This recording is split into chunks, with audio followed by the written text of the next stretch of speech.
Hey everyone, welcome to Eternity in View series. We are super excited to have you here today. If you're new to the channel, make sure to hit that subscribe button and join the Eternity in View series community.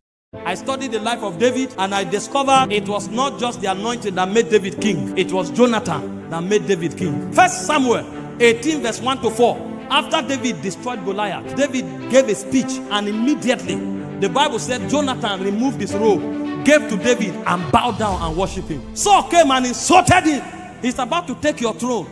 And Jonathan endorsed it. When Saul wanted to kill David, Jonathan was the one that taught him the secret of escape. David would have died. So there are certain relationships that if you don't have and manage well, you may be anointed, but you will not have impact and you will not succeed. So relationship is a vital ingredient of power. And for you to be able to regulate relationship, there is a power that controls it. 1 Chronicles 12:22, the Bible said daily men joined themselves to David until his host became like the host of God. There is a power that controls relationship. When you see people gathering around somebody, there's something he has and there is something he's using to nurture that thing that he possesses. People don't have time. If people have time for you, there's a power in your life and that power demands certain consecration for it to be sustained. How do you sustain relational power, which is very vital in your rising? Number one, wise comportment. 1 Samuel 18 verse 14 to 16, the Bible said David behaved himself wisely before the king. And so the king became afraid of him. They said, but the whole of Israel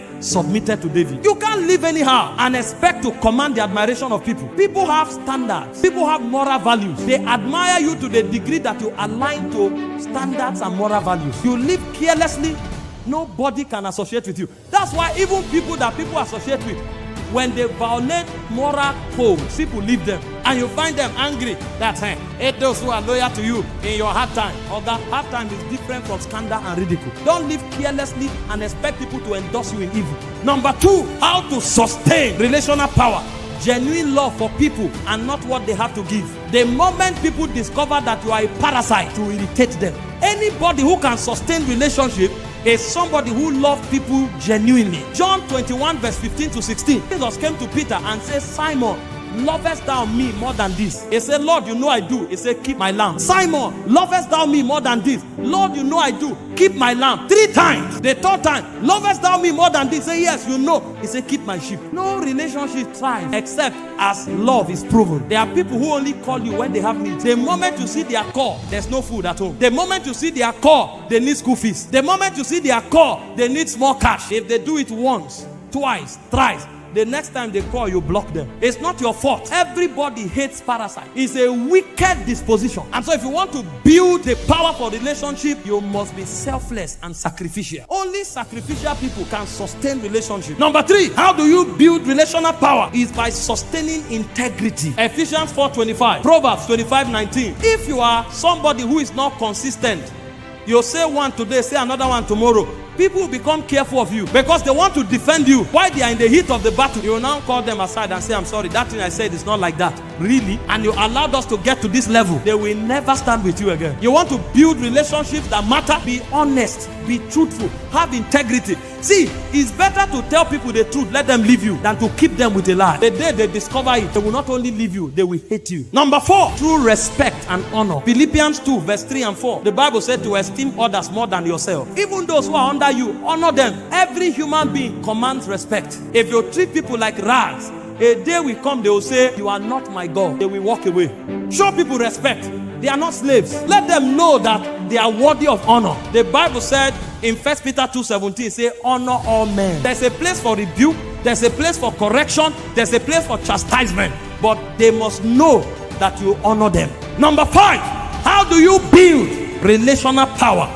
Is through humility. Again, Philippians 2 verse 3, Proverbs 13 verse 10. The Bible said every strife comes from pride. Everywhere there is contention, the Bible says pride is at the root of it. And so if there will be peace, then there will be humility for that to happen. You need relationship. I was telling them in the pastor's training yesterday, when Jesus died and he needed to be buried, none of the apostles who were praying could help. The Bible said it was a secret disciple that had the power to help. There are those who talk to God, there are those who talk to the governor. Jesus wouldn't have had a tomb to be buried, except as those who talk to governors showed up and say, don't worry, we will give him a grave that nobody has ever been buried in.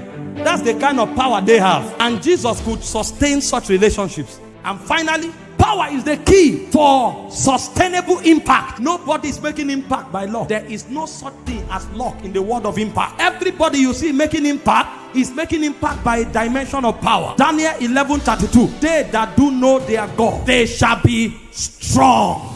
And they shall what? Do exploit. Exploit is a function of strength. They that do know their God, they shall be strong and they shall do exploit. If you are not making impact, it means there is a deficiency in relational power. You need to know how to sustain them. Some speak in tongues, some give money, others give connection. Thank you so much for watching today's video. We truly appreciate you taking the time to be here. We hope you found the content valuable and that it sparked some ideas for how you can level up in your own life. If you take what you've learned here and start applying it, we truly believe you can see real changes. Whether it's improving your skills, achieving your goals, or simply getting inspired to take action, the power to transform your life is in your hands. Remember, the small steps you take today can lead to huge results tomorrow. If you found this video helpful, don't forget to give it a thumbs up and leave a comment below. We'd love to hear your thoughts and what you plan to apply. And if you haven't already, make sure to hit that subscribe button and turn on notifications so you never miss out on more content like this. We've got so much more coming that could really help you on your journey, so stay tuned. Thanks again for being part of this community, and we'll see you in the next video. Keep going, keep growing, and take care.